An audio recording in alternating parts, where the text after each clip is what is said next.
Salam, kita berjumpa kembali di channel Renungan Penyegaran Iman. Kali ini kita akan membahas satu tema, pastikan tujuan dengan pilihan yang benar. Namun sebelumnya mari kita sama-sama berdoa. Tuhan Yesus yang baik, kami akan merenungkan firman-Mu.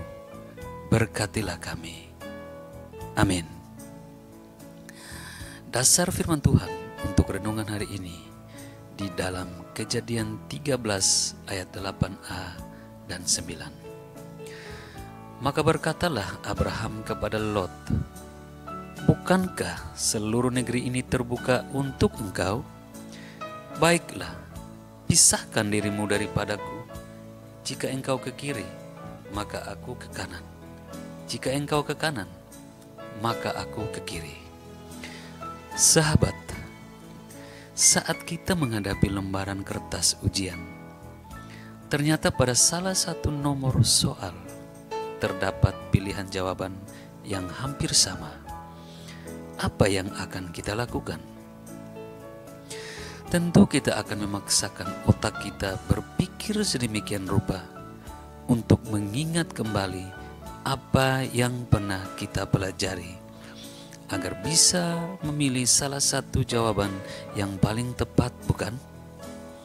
Demikian juga ada beberapa iklan menawarkan barang dengan hasil produk yang paling unggul, padahal barang yang ditawarkan adalah jenis yang sama.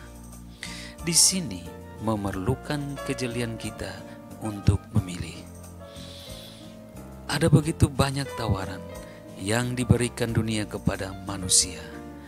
Setiap tawaran mempunyai kekuatan dan jeratnya tersendiri, hingga sedapat mungkin mempengaruhi manusia yang berakal dan beradab untuk terjerumus di dalamnya.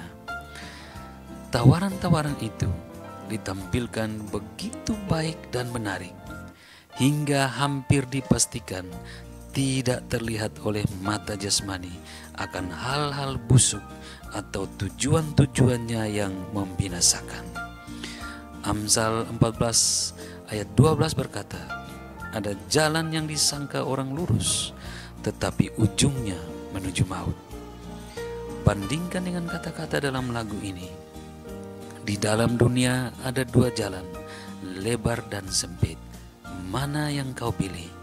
Yang lebar api, jiwamu mati. Yang sempit, suci, jiwamu berseri. Amsal dan lagu tersebut menunjukkan bahwa ada persimpangan dalam hidup ini. Mana yang harus kita pilih? Sahabat kekasih, iblis bekerja begitu rupa untuk mempengaruhi manusia, sehingga hal yang sebenarnya salah dan jahat dianggap biasa.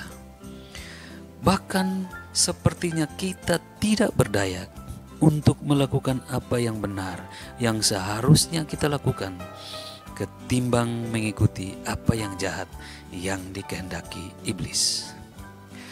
Misalnya, kita lebih memilih untuk tidak mengikuti ibadah, oleh karena harus menyelesaikan pekerjaan yang bertumpuk di rumah atau di tempat lain.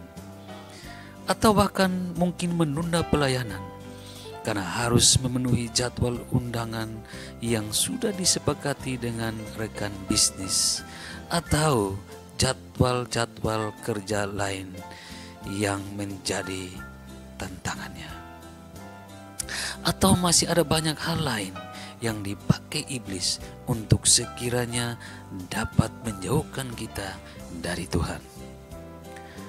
Sahabat kekasih, hidup merupakan sebuah pilihan.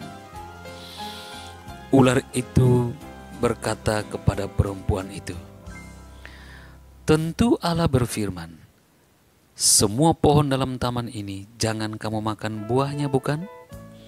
Lalu sahut perempuan itu kepada ular itu, buah pohon-pohonan dalam taman ini boleh kami makan, Tetapi tentang buah pohon yang ada di tengah-tengah taman, Allah berfirman, jangan kamu makan ataupun raba buah itu, nanti kamu mati. Tetapi ular itu berkata kepada perempuan itu, sekali-kali kamu tidak akan mati. Kejadian 3 ayat 1-4. Sahabat kekasih,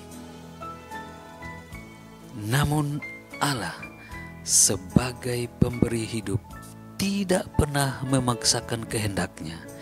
Dia memberi kebebasan kepada manusia untuk memilih. Kebebasan itu dapat kita lihat juga dalam kitab Yosua. Pilihlah pada hari ini kepada siapa kamu akan beribadah, tetapi aku dan seisi rumahku, kami akan beribadah kepada Tuhan. Yosua 24 ayat 15. Cepat atau lambat, kita pasti diperhadapkan dengan berbagai tawaran hidup yang memaksa kita untuk memilih. Mungkin keadaannya seperti kita sedang menghadapi soal ujian yang jawabannya hampir sama, atau tawaran iklan-iklan yang semuanya menggiurkan, atau ada di persimpangan jalan seperti kata Amsal, dan semuanya membingungkan. Tapi kita harus memilih. Sebagai orang yang beriman kepada Kristus, tentu kita akan memastikan langkah kita pada sebuah pilihan yang benar, sesuai dengan kehendak Tuhan, bukan? Sahabat, pilihan itu hanya satu, yaitu percaya kepada Tuhan Yesus dan kemudian taat serta melakukan kehendak-Nya. Hanya kuatkan dan teguhkanlah hatimu dengan sungguh-sungguh. Bertindaklah hati-hati sesuai dengan seluruh hukum yang telah diperintahkan kepadamu oleh hambaku Musa. Janganlah menyimpang ke kanan atau ke kiri, supaya engkau beruntung kemanapun engkau pergi. Janganlah engkau lupa memperkatakan kitab Taurat ini, tetapi renungkanlah itu siang dan malam, supaya engkau bertindak hati-hati sesuai dengan segala yang tertulis di dalamnya. Sebab dengan demikian perjalananmu akan berhasil dan engkau akan beruntung. Yosua 1 ayat 7-8. Kemudian berbahagialah orang yang tidak berjalan menurut nasihat orang fasik, yang tidak berdiri di jalan orang berdosa, dan yang tidak duduk dalam kumpulan pencemooh, tetapi yang kesukaannya ialah Taurat Tuhan, dan yang merenungkan Taurat itu siang dan malam. Mazmur 1 ayat 1-2. Sahabat kekasih, sekali lagi, hidup adalah sebuah pilihan, dan mahkota kehidupan untuk masa yang akan datang sangat ditentukan pada pilihan kita hari ini.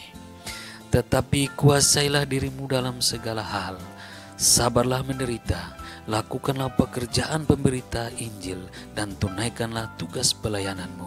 Mengenai diriku, darahku sudah mulai dicurahkan sebagai persembahan, dan saat kematianku sudah dekat. Aku telah mengakhiri pertandingan yang baik, aku telah mencapai garis akhir, dan aku telah memelihara iman.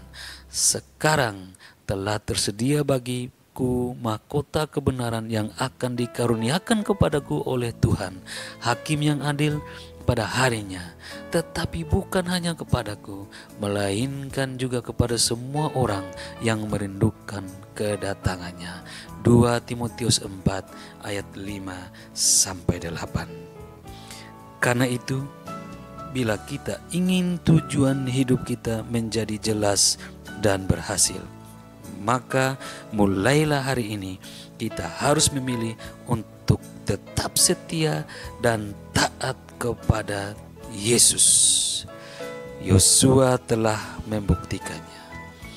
Mari maju terus sahabat, kita ada bersama Tuhan. pilihan kita sudah tepat. Amin. Tuhan Yesus memberkati.